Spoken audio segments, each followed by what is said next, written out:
Hello అండి, welcome back to Hari ladies tailors. ఇలా జారిపోయే క్లాతులకి కొన్నిసార్లు మనము డాట్స్ అనేవి వేస్తే చూడండి, ఒకసారి మీకు చూపిస్తాను. ఇట్లా ఇట్లా డాట్ అనేది వేసామనుకోండి, మనం వేసిన తర్వాత మనకి కొన్నిసార్లు ఈ క్లాత్కి ఈ క్లాత్ ఇట్లా విడిగా ఉండిపోతుంది. అలా ఉండకుండా ఎలా స్టిచ్ చేసుకోవాలి, అది మెయిన్గా మన ఫ్రంట్ పార్ట్లో బాగా ఉంటుంది. ఎందుకంటే మనం ఫ్రంట్ పార్ట్ అనేది క్రాస్గా కట్ చేస్తాం కాబట్టి మనకి చాలా వరకు ముడత అనేది ఫ్రంట్ పార్ట్లోనే వస్తుంది. అలా రాకుండా ఎలా స్టిచ్ చేసుకోవాలో నేను మీకు ఈ వీడియోలో చూపిస్తాను. ఏం లేదండి, మనం ఫ్రంట్ పార్ట్కి ఇలా డాట్ అనేది అంటే ఇట్లా సెట్ చేసుకోండి. మీరు ఒకదాని మీద ఒకటి వేసిన తర్వాత మనకి ఫ్రంట్ పార్ట్కి ఈ డాట్ అనేది సైజుని బట్టి ఉంటుందండి. ఈ సైజు వాళ్ళకి వచ్చేసి నాకు ఇక్కడ సెంటర్ డాట్ అనేది వచ్చేసి ఇక్కడ 3.5 ఇంచెస్ దగ్గర నేను మార్కింగ్ చేసేసుకుంటున్నాను. చూడండి, 3.5 ఇంచెస్ దగ్గర నేను మార్కింగ్ ఇలా చేస్తున్నాను. అయితే దీన్ని బట్టి మనము బ్లౌజ్ యొక్క చెస్ట్ లూజ్ని బట్టి దీనికి మనం డాట్ సైజ్ అనేది మార్కింగ్ చేసుకోవాల్సి ఉంటుంది. ఇక్కడ వచ్చేసి నేను ఈ డాట్కి ఇటుపక్క వచ్చేసి ఒక 1 ఇంచు అండ్ ఇటుపక్క వచ్చేసి ఒక 1 ఇంచు నేను ఇక్కడ మార్కింగ్ చేసేసుకుంటున్నాను. మనం వేయాల్సి ఉంటుంది. నేను ఇక్కడ వచ్చేసి నార్మల్గా ఒక 2.5 ఇంచెస్కి వేస్తున్నాను. ఈ 2.5 ఇంచెస్లో ఏంటంటే ఒక 1/2 ఇంచ్ ఖర్చులోకి వెళ్ళిపోయిన 2 ఇంచెస్ డాట్ ఉంటుందన్నమాట. చూడండి, దీన్ని మనం ఇలాగా స్టిచ్ చేస్తాం కాబట్టి మనం దీన్ని మార్కింగ్ చేసుకొని మనం స్టిచ్ చేయాల్సి ఉంటుంది. అయితే ఈ సెంటర్ డాట్ అనేది మనకి ముఖ్యం కాబట్టి నేను ఇక్కడ ఏం చేస్తున్నాను అంటే సెంటర్ డాట్ని ఈ పక్క కూడా వేసేస్తాను.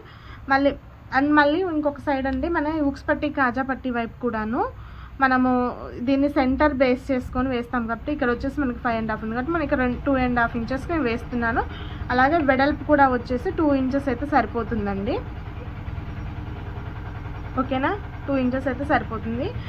ఇంకొకటి సెంటర్ డాట్ వచ్చేసి మనకి చంక డాట్ వచ్చేసి ఇది ఉంది కదా, ఈ మార్కింగ్ ఉంది కదా, ఈ మార్కింగ్ని బట్టి దీనికి ఇట్లా స్ట్రైట్గా మార్క్ చేసుకోవాల్సి ఉంటుంది అనమాట. మార్క్ చేసుకుని ఒక 4.5 ఇంచెస్ దగ్గరకి అయితే సరిపోతుంది. ఓకే, ఒక 4.5 ఇంచెస్ దగ్గర అయితే సరిపోతుంది.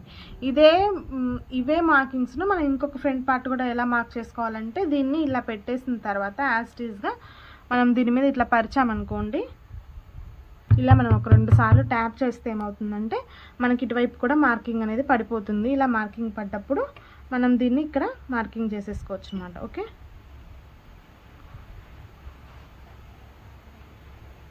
చూడండి. ఓకే, అయితే ఇక్కడ ఏంటంటే మనము దీన్ని మీరు ఇక్కడ ఎక్కడైనా లూజ్ లేకుండా మనము ఇది ఉంది కదా మన మిషన్ దగ్గర కుట్టు, చూడండి ఎక్కడ వరకు మనకి మార్కింగ్ లెంత్ ఉందో అక్కడ వరకు మనం దీన్ని ఇలా స్టిచ్ అనేది వేసుకోవాల్సి ఉంటుంది.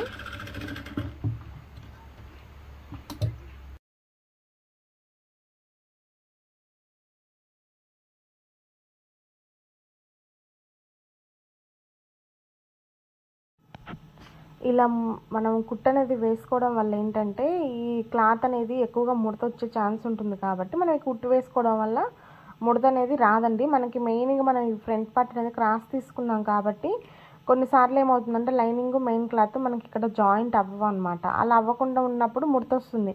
అది మనం బ్లౌజ్ మొత్తం కుట్టిన తర్వాత కస్టమర్ వేసుకున్న తర్వాత అక్కడ షేప్స్ వర్క్ దగ్గర మాత్రమే అది క్లాత్ అనేది లెగుస్తుంది. అప్పుడు కస్టమర్ ఏమంటారంటే బ్లౌజ్ కుదరలేదని అంటారు.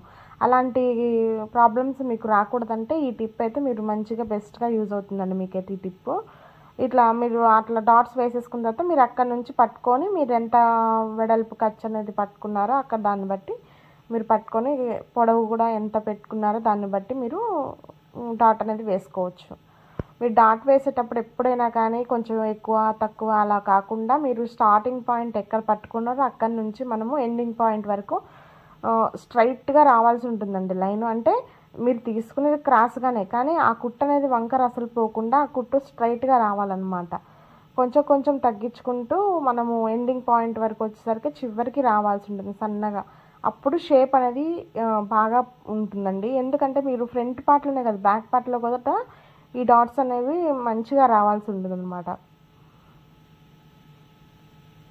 లేకుంటే ఇవి ముడతలు అనేవి లైనింగ్ ఒక్కొక్కసారి అతుక్కోకుండా మెయిన్ క్లాత్ లైనింగ్ అనేది అతుక్కోకుండా మీకు ముడతలు అనేవి ఎక్కువగా చూపిస్తుంది అనమాట.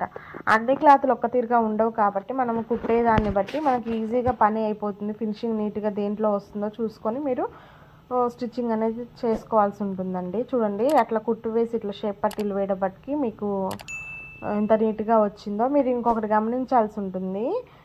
కొన్నిసార్లు ఏమవుతుందంటే మనం అట్లా ప్రింట్ వచ్చింది కదా, ఈ ప్రింట్ని బట్టి కటింగ్ అనేది చేసుకోవాల్సి ఉంటుంది. ఇలా కాకుండా కొన్నిసార్లు కొంచెం అతుకులు కూడా వస్తాయి. ఆ అతుకులను ఎలాగ మనము జాయింట్ వేసుకోవాలనేది నేను నెక్స్ట్ వీడియోస్